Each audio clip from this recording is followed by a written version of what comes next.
Guys আসসালামু আলাইকুম। Guys আপনাদের কি বলবো, আমার কাছে এমন একটি সংবাদ আমার হাতে এই মুহূর্তে, এই যে আমার হাতে কাগজটা দেখতে পাচ্ছেন, আমার হাতে এমন একটি খবর চলে এসেছে যা শুনলে আপনার পায়ের তলকার মাটি হারিয়ে যাবে। গাইস এই খবরটি আপনারা দেখবেন, আপনাদের দেখানোর জন্য আমি সাংবাদিক এসেছি। গাইস এই খবরটি বাংলাদেশের বন্যা কবলিত স্থানের যে নিউজ আমার কাছে এসেছে, বাংলাদেশ আমার নামে যে গজব ছড়াচ্ছে সেই গজব আপনাদের শোনাবো। আর গাইস আপনারা শুনলে খুশি হবেন যে ডাইরেক্ট বাংলাদেশের কাছ থেকে এই তথ্যটি আমরা পেয়েছি। গাইস তথ্যটি শোনার আগে আপনাদের একটু ধৈর্য ধারণ করতে হবে। আপনাদের সাথে আছে আমি সাংবাদিক। তো গাইস আর কিছুক্ষণ, মাত্র কিছুক্ষণ, তারপরে আমি এই কাগজে কি লেখা আছে তা আপনাদেরকে পড়ে শোনাবো। তো যাই হোক, আমি এই কাগজে কি লেখা আছে এটা পড়তে চলেছি। এখানে লেখা আছে, আমি সাংবাদিক, অর্থাৎ আমার কথা বলা হয়েছে এখানে। আমি কাল রাত 10টার দিকে নাকি হসপিটালে হয়েছি। গাইস নিউজটা শুনলে আপনি অনেক খুশি হবেন যে হ্যাঁ, আমি কাল রাত 10টার দিকে হসপিটালে হয়েছি। আরো এখানে লেখা আছে, আমার বড় চাচার পেট থেকে আমার চাচাতো ভাই রফিক হয়েছে।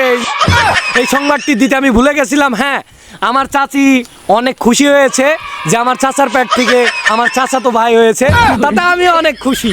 তো যাই হোক, নিচের লাইনে লেখা আছে, ভারতকে পাঙ্গাস মাছ দিচ্ছে না বাংলাদেশ।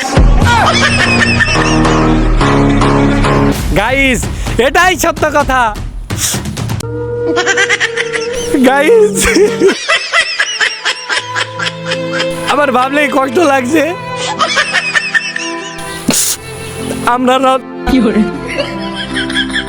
আমরা পাঙ্গাস মাছের জলদি ভাত খেতে পারবো না।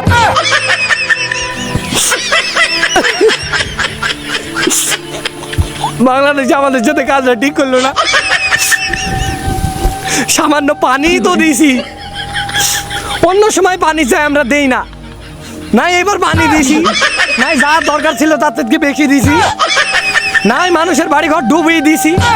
তার জন্য যে আমাদের পাঙ্গাস মাছ খাওয়া বন্ধ করে দিতে হবে তার কোনো মানে নাই। আমরা এতে ক্ষোভ প্রকাশ করছি।